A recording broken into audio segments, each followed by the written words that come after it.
all of Europe is uniting forces against me. What's the outcome of this if you don't succeed? Your Majesty, we are discovered. Good.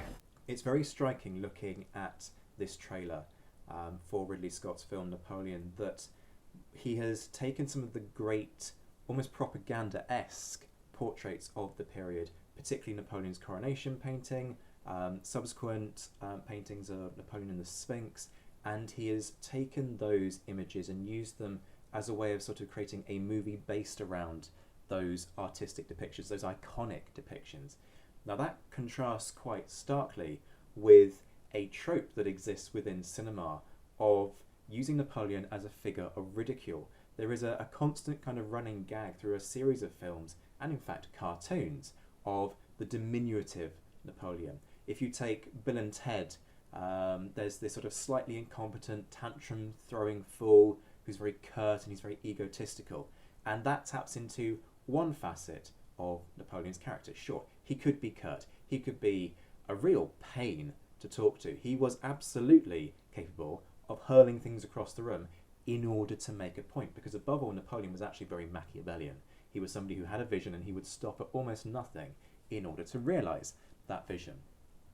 But when you look at something like Night at the Museum 2, there is a scene where the main villain of the film, Akhman Ra, gathers what he describes as the most despicable leaders across history from the museum exhibits.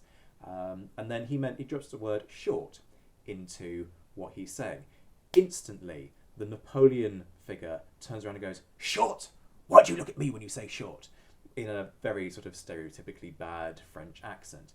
And it taps into that kind of trope, that myth that Napoleon was sort of 5'2" and had a Napoleon complex as a result of it.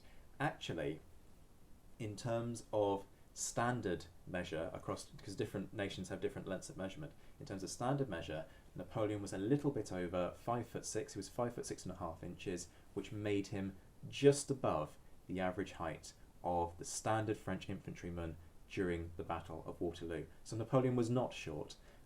There's also a point that he didn't actually speak with a strong French accent. He spoke with a very, very strong Corsican Italian accent that he couldn't shake the whole way through his life. But obviously, it's cinema. It's there as a running gag. But it's interesting that this sort of almost Anglo-centric depiction, this Gilray-esque depiction, in fact, because that's where it comes from.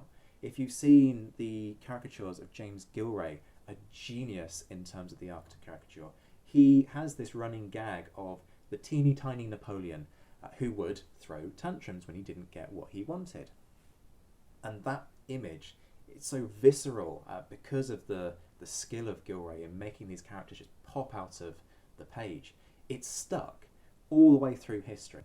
So there is this very sort of strong semblance of Napoleon as a figure of ridicule. It's interesting that it's happening not just in UK cinema, it's happening across Hollywood as well. But unsurprisingly, this film from Ridley Scott is going to do things properly. You know, Napoleon is perhaps going to be portrayed how Napoleon might want us to have remembered him, but in the process it's not going to fall down the British propaganda line of those common tropes that are just plain wrong and in some respects are slightly tired.